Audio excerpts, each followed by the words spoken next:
नमस्कार, मैं हूं ब्रिज द्विवेदी। एग्रीमीटर में आप सभी का स्वागत है। आज के एग्रीमीटर में हम खाने के तेल के बाजार पर चर्चा करेंगे। खाद्य तेल पर बातचीत करने के लिए हमारे साथ जुड़ रहे खास मेहमान पृथ्वी फिनमार्ट के डायरेक्टर और कमोडिटी करेंसी के research head Manoj Kumar Jain ji. Manoj sir, नमस्कार, स्वागत है आपका द बोनस में। नमस्कार ब्रिज जी।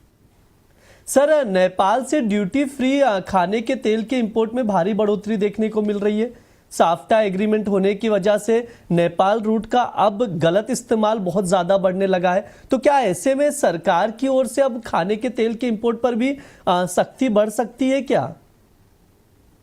देखिए ब्रिज जी, यहाँ पे हम देखते हैं कि जब जब भी खाने के तेलों की कीमतों में वृद्धि होती है तो जो नेपाल का रूट है वहां से अप्रत्याशित रूप से आयात जो है उसमें बढ़ोतरी देखने को मिलती है। हालांकि भारत सरकार समय समय पे वहां पे जो है कदम भी उठाती है कि वहां से कोई भी जो है जो नॉन लिजिटिमेट तरीके से वहां पे इंपोर्ट ना हो, तो उसके लिए सरकार के प्रयास लगातार रहते हैं। तो हमारा मानना है कि यहाँ पे जितने भी जो खाने के तेल के जो एसोसिएशन है, चाहे वो सी है, सोपा है, तो वो निश्चित रूप से ये चीज जो है सरकार के ध्यान में लाने का प्रयास करेंगे ताकि सरकार समय पे उस पर निश्चित जो है कदम उठा सके। बिल्कुल सर, ये भी बताइए, क्या आगे चलकर south Asian free trade area यानी साफ्टा के नियमों में बदलाव होगा क्या? देखिए, यहाँ पे बिल्कुल जरूरत है इसको देखने की, क्योंकि हम देखते हैं कि कई बार जो है ये जो भी रूल्स रेगुलेशंस है उसका दुरुपयोग किया जाता है। देखने में आता है कि हम नेपाल में वहां पे कोई ऐसी बड़ी जो है ऑयल सीड्स की जो है खेती होती नहीं है। बावजूद उसके नेपाल रूट से हम देखते हैं कि कई बार जो है बड़ी मात्रा में वहां पे आयात जो है खाने के तेलों का देखने को मिलता है। तो निश्चित रूप से सरकार को इसके ऊपर देखने की जरूरत है और रूल्स और रेगुलेशंस को ऐसा बनाया जाए ताकि उसका दुरुपयोग ना हो सके और जो हमारे फॉरेन एक्सचेंज है वो भी हम वहां से बचा सकें। सर, अगर खाद्य तेल के इंपोर्ट के आंकड़ों पर अगर नजर डाला जाए तो वित्त वर्ष 2026 में खाद्य तेल के इंपोर्ट अगर देखा जाए तो बढ़ा है। और सर, वित्त वर्ष 2027 में खाद्य तेल इंपोर्ट कैसा रह सकता है, क्या राय है सर आपकी?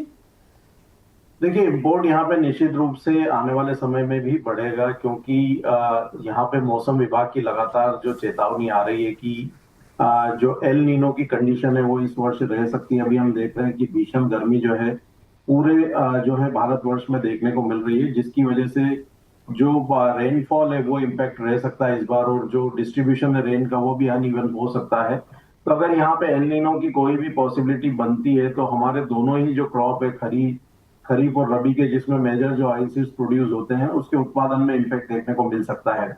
तो इंपोर्ट यहाँ पे आने वाले समय में खाने के तेलों का जो है वो बढ़ता हुआ ही नजर आएगा। डिस्पाइट की गत वर्ष यहाँ पे जो ऑयल सीड्स के उत्पादन है उसमें बढ़ोतरी देखने को मिली थी, लेकिन कंजम्पशन भी लगातार बढ़ रहा है, तो उसको ध्यान में रखते हुए बड़ी गिरावट की संभावना आयात में नहीं लगती है। और अगर एल नीनो की पॉसिबिलिटी बनती है तो फिर वहां पे आयात में और भी बढ़त देखने को मिल सकती है। सर, ये भी बताइए कि प्राइजेस को लेकर आपका क्या व्यू है, मतलब शॉर्ट टर्म में खाने के तेल का प्राइस आउटलुक क्या लग रहा है आपके अकॉर्डिंग?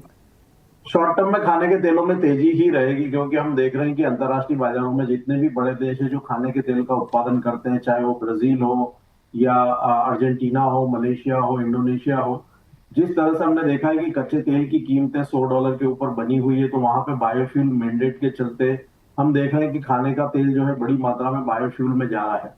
तो उसके चलते इंटरनेशनल मार्केट में खाने के तेलों में जबरदस्त बढ़त देखने को मिल रही है। दूसरा, रूपी में यहाँ लगातार कमजोरी है, और जो हम मेजर इंपोर्ट करते हैं ऑयल का, तो रूपी की कमजोरी के चलते आयात वहां पे महंगा हो रहा है, तो उसके चलते भारतीय बाजारों में भी कीमतों में बढ़ोतरी है।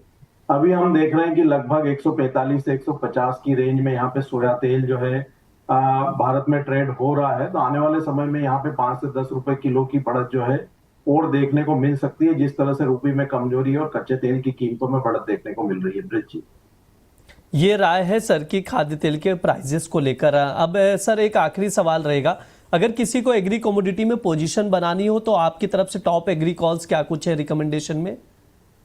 देखिए, भारतीय बाजारों में ओवरऑल एग्री कमोडिटीज में एक अच्छा कंसोलिडेशन देखने को मिल रहा है और डाउनसाइड सपोर्ट वहां पे लगातार होल्ड हो रहे हैं। जिस तरह से यहाँ पे तेलों में तेजी है, तो कैस्टर सीड यहाँ पे लाइमलाइट में बना हुआ है, और हम देख रहे हैं कि एक अच्छा कंसोलिडेशन 6500 से 6600 की रेंज में देखने को मिला है। जून कॉन्ट्रैक्ट में बाय की सलाह रहेगी 6620 पर, स्टॉप लॉस 6574 का रखना है, लक्ष्य 6720 के रहेंगे। साथ ही मसाला पैक में यहाँ पे फिर एक बार जो है रिकवरी बनती हुई दिख रही है, और हल्दी हम देख रहे हैं कि जो सपोर्ट्स लेवल है 15,640 उसको स्ट्रांगली होल्ड कर रहा है। तो हल्दी का जून वायदा 15,900 पर खरीदना चाहिए, 15,640 के स्टॉप लॉस से लक्ष्य 16,400 तक के रखे जा सकते हैं।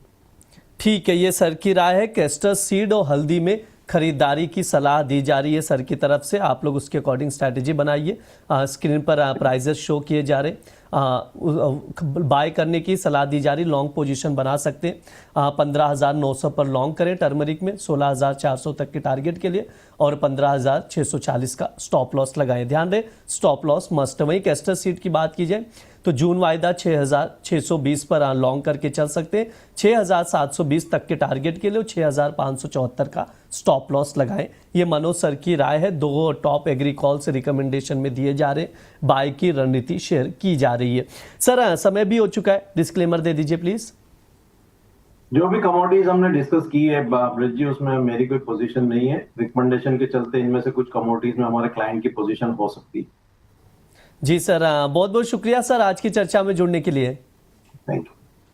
यह हमारा एग्री मीटर शो है। इस दौरान तमाम एग्री कमोडिटीज पर बातचीत की जाती है, विस्तार से चर्चा की जाती है, प्राइस आउटलुक को समझा जाता है, फंडामेंटल्स पर बात होती है, कुछ टॉप पिक्स भी रिकमेंड किए जाते हैं जिन पर आप लोग नज़र बनाकर चल सकते हैं। इस बार हमने विस्तार से खाद्य तेल पर चर्चा की है, उसके इंपोर्ट के आंकड़ों पर भी बातचीत की गई है। कैस्टर सीड और हल्दी दो टॉपिक में रिकमेंडेशन में दिया गया है। हालांकि अगर आप लोग पोजीशन बना रहे तो स्टॉप लॉस मस्ट है, इस चीज़ का आप लोग ध्यान रखिए। फिलहाल के लिए शो में इतना ही। आप लोग बने रहिए द बोनस के साथ। धन्यवाद।